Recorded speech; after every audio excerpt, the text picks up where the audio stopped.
Salut les amis, on est parti aujourd'hui pour le 1170e épisode de l'After Zap Image. On va débuter avec le premier résultat de la 15e journée de Ligue 1. C'était hier au Groupama Stadium. L'Olympique Lyonnais recevait l'OGC Nice. Au final, au terme de cette soirée, un score nul, un partout sur une histoire de penalty. Ouverture du score signé Nicolas Pepe en première mi-temps en deux temps. Égalisation lyonnaise, 90e minute sur penalty par Alexandre Lacazette. Un penalty qui semble assez sévère envers les Niçois. Pas grand chose à retenir de cette rencontre, c'était assez pauvre, très peu de rythme, très peu de situations de but. On retiendra surtout la présence de Karim Benzema au Groupama Stadium. Vous pouvez jeter un petit coup d'œil les amis, les stats de la rencontre, dominés plutôt par l'Olympique Lyonnais en termes de possession, mais en termes d'occasion c'était plutôt niçois, même si ça reste très très pauvre. On a vu une première mi-temps vraiment très faible, notamment de la part de l'Olympique Lyonnais. C'était mieux en seconde mi-temps, mais pas vraiment de quoi se réjouir du côté de l'OL. Regardez cette stat, les amis. Au final, l'OL est peut-être à sa place dans le ventre mou du classement. Lyon n'a remporté que 2 de ses 10 matchs de Ligue 1 cette saison face à une équipe classée dans le top 10. Lyon, c'est 2 victoires, 2 nuls et 6 défaites face aux équipes du top 10 de la Ligue 1. C'est une équipe qui a beaucoup de problèmes, l'Olympique Lyonnais, donc difficile d'imaginer que l'OL pourra faire mieux. Au bout d'un moment, on veut bien y croire, les amis, mais c'est le terrain qui parle et on voit une équipe qui est quand même en grande difficulté. Donc, bon, Laurent Blanc a demandé évidemment du temps et a dit que tout irait vraisemblablement mieux après la trêve. C'est tout ce que l'on souhaite à l'OL, les amis, mais bon, c'est quand même difficile d'imaginer que l'OL peut renverser des montagnes parce qu'on voit quand même de grosses lacunes lorsqu'ils affrontent de grosses écuries de grosses écuries entre guillemets du championnat. Ensuite, on continue avec une déclat justement de Laurent Blanc qui nous dit les joueurs sont déçus, on s'attendait à faire une meilleure première période. Nice a tout de même une très bonne équipe. On vit une période difficile, même si on a récupéré du physique. Je pense que ça s'est vu. Il nous manque de la confiance et peut-être aussi de la technicité. Je prône un jeu de passe et je pense qu'il faut plus de confiance pour ce que je veux mettre en place. J'espère qu'on en aura plus en seconde partie de championnat. Il faut trouver le bon équilibre. Mais je pense que quel que soit le système, il faut plus de technique au milieu surtout. Donc là, les amis, on a un appel au recrutement de la part de Laurent Blanc envers son président Jean-Michel Aulas. Il nous dit au milieu, c'est là que tout se passe. C'est là que tu t'orientes sur le côté. Après, sortir le ballon, sortir des 6 mètres, se déplacer dans le bon espace, ça demande du travail. Tous les bons joueurs avec de l'expérience nous feront du bien. N'oublions pas que ce soir, à part Tagliafico, j'ai une défense qui est très jeune. Quand je regarde le match de Dante aujourd'hui, je me dis qu'un joueur de 39 ans peut apporter dans des matchs comme ça. Il faut travailler, il faut être meilleur, il faut retrouver la confiance. Il y a encore beaucoup de boulot. Voilà, c'est ça le constat de l'Olympique Lyonnais, les amis. Il y a énormément de boulot. Une déclat d'Anthony Lopez qui nous dit le caractère, ça ne suffit pas. On ne peut pas faire match nul comme ça à la maison. Les matchs passent et on ne bouge pas beaucoup. On doit faire beaucoup plus. On est à l'OL. On doit avoir beaucoup plus de résultats positifs. Malheureusement, les amis, bon, c'est la déclaration, on l'entend mais tous les week-ends. Du côté de Lyon, c'est la même déclaration d'Anthony Lopez.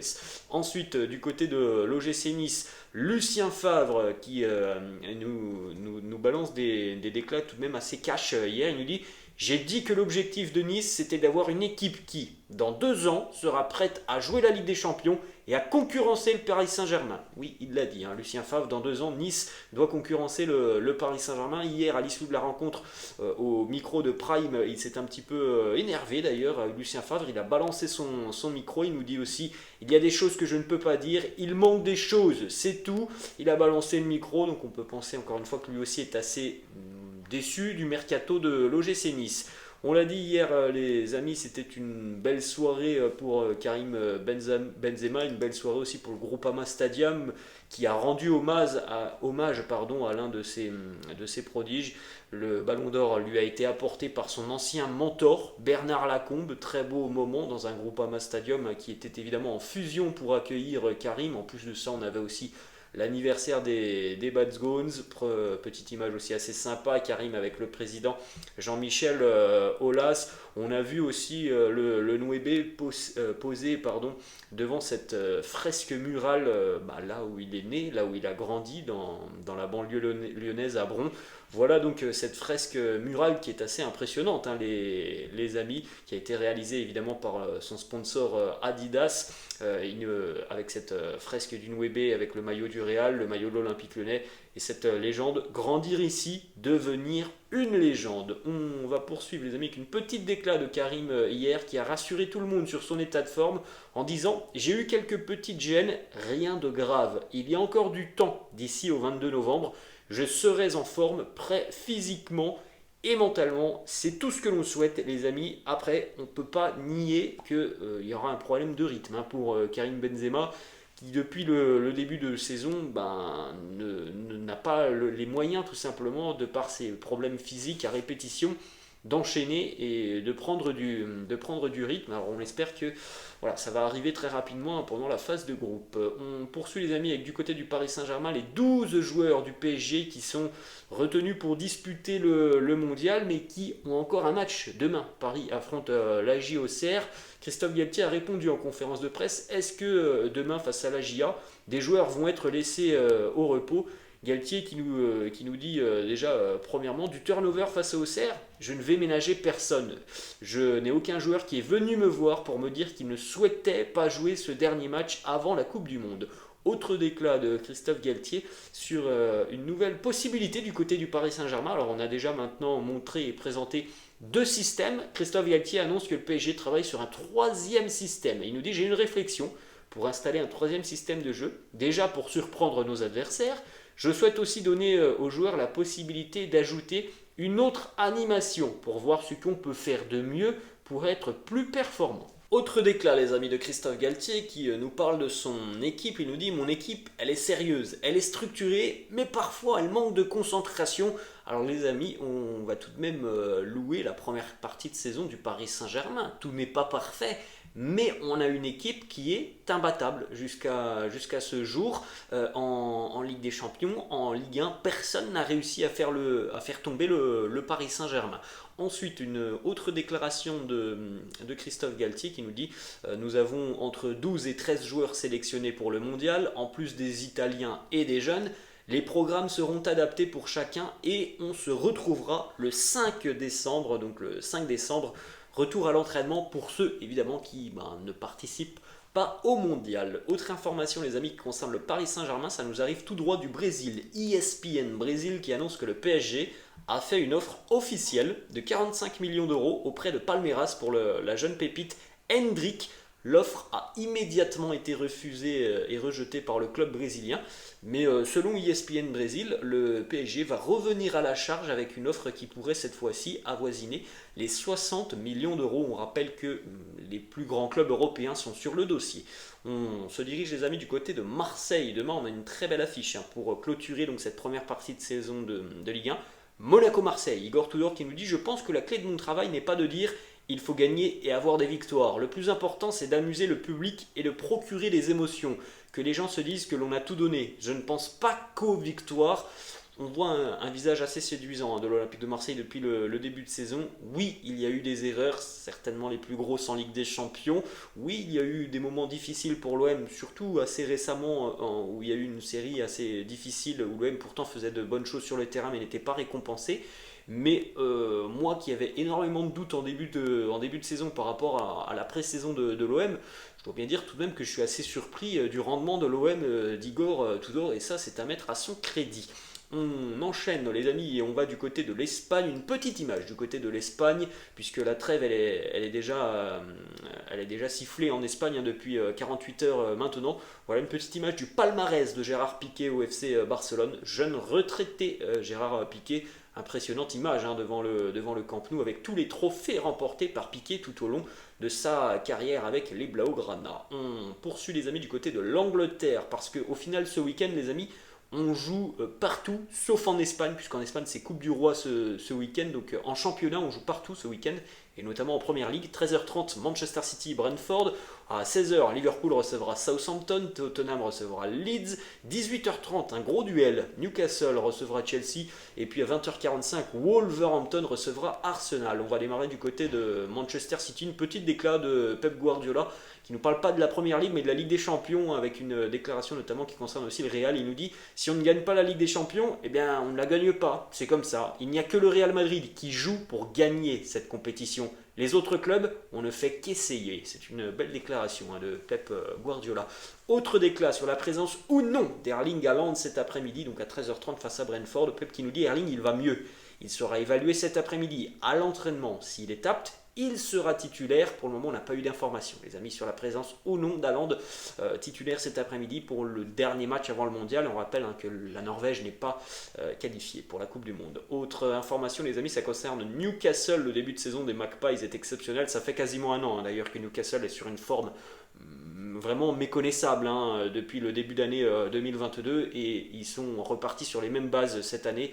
Une seule défaite pour les Magpies, en plus de ça c'était une défaite à la 95e à Liverpool. C'est une équipe qui est très très difficile à jouer, c'est l'une des meilleures défenses de Première Ligue.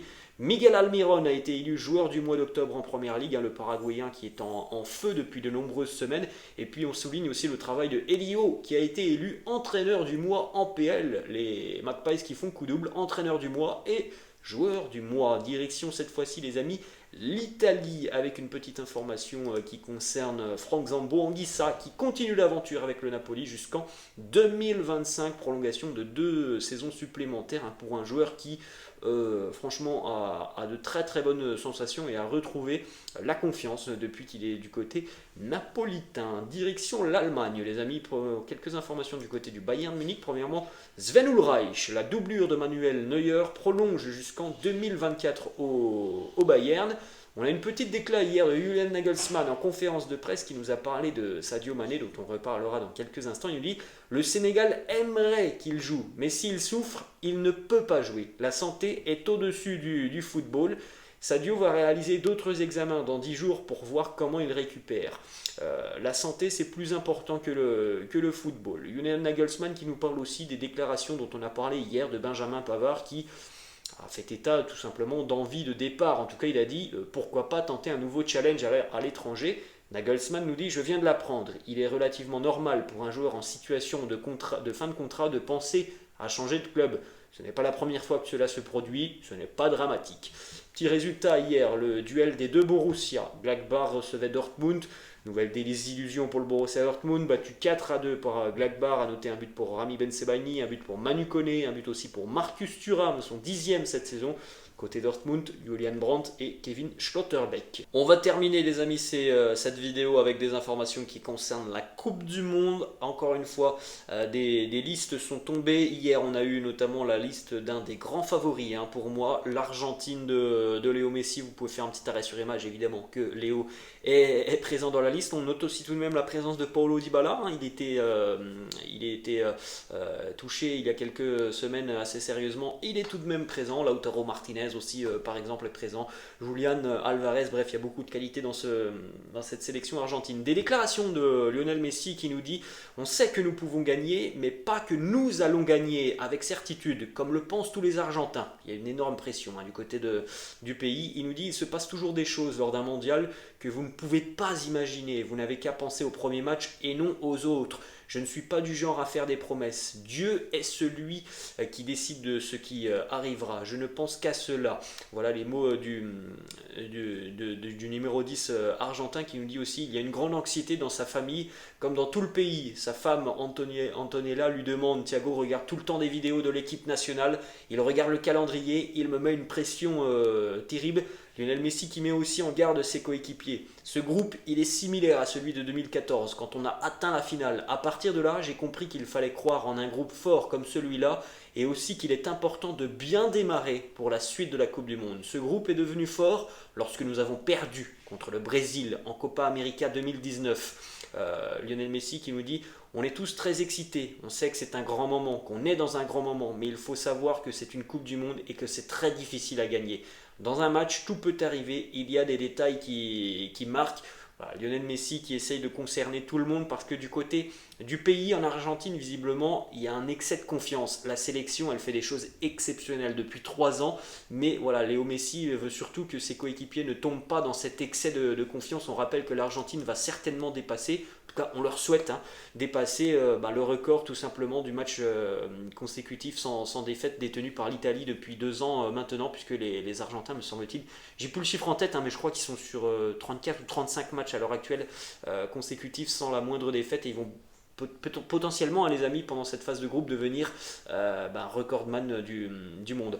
Cinquième Coupe du Monde pour Léo Messi, hein, évidemment les amis, comme pour Cristiano Ronaldo, c'est magnifique pour ces deux légendes.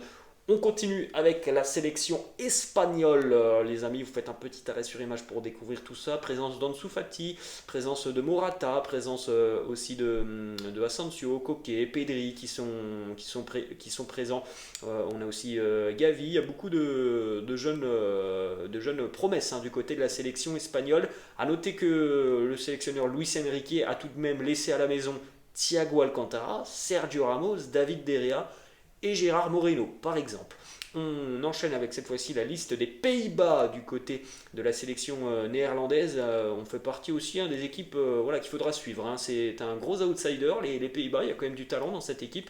Notez la présence de Xavi Simons qui est présent. Première Coupe du Monde aussi pour Virgil van Dijk. Frenkie de Jong est évidemment aussi de la partie. On enchaîne avec cette fois-ci la liste du Sénégal. Vous pouvez faire un petit arrêt sur image, les amis, évidemment, pour découvrir la liste des champions d'Afrique. Et surtout, ce que l'on attendait, c'est de savoir si Sadio Mané allait être présent ou non dans cette liste. Sadio est bel et bien inclus dans la liste des champions d'Afrique, même si... Voilà, pour le moment, on va pas se mentir, les amis, il y a peu de chances de voir Sadio Mané sur le premier match du mondial, et voire même aussi le deuxième match. Une déclat d'Aliou Cissé sur Sadio Mané nous dit: j'ai préféré garder Sadio dans le groupe parce que c'est une situation que l'on a déjà connue à un degré moindre avec Ismaïl Assar à la CAN. On a bien su la gérer. Sadio, c'est un joueur à part dans notre effectif, donc il est important de continuer à suivre sa blessure en espérant qu'il y ait une évolution positive. Nous sommes optimistes. J'ai le temps de faire un changement avant notre premier match, mais on se donnera tous les moyens nécessaires pour pouvoir récupérer Sadio Mané. Ensuite, on enchaîne, les amis, avec du côté de l'équipe de France, une déclaration de Paul Pogba, trop juste pour participer au mondial. Paul, en tout cas, qui soutient ses coéquipiers, nous dit: Dieu avait un autre plan pour moi. Je soutiendrai mon équipe, ma nation, mon pays de loin, mais mon cœur est avec eux. Et on termine avec une petite information, les amis. Youssoufa Moukoko fêtera ses 18 ans le jour de l'ouverture de la Coupe du Monde, à laquelle il a été sélectionné pour défendre les couleurs de l'Allemagne. C'est dingue, hein, quand même, pour Moukoko. 17 ans et déjà sélectionné avec la Mannschaft. Voilà, les amis, la fin de cette vidéo. J'espère que ça vous a plu. N'hésitez pas, comme d'habitude, à lâcher un petit pouce bleu. N'hésitez pas non plus à vous abonner à la chaîne. Je vous laisse, les amis. Je vous dis à demain. Ciao.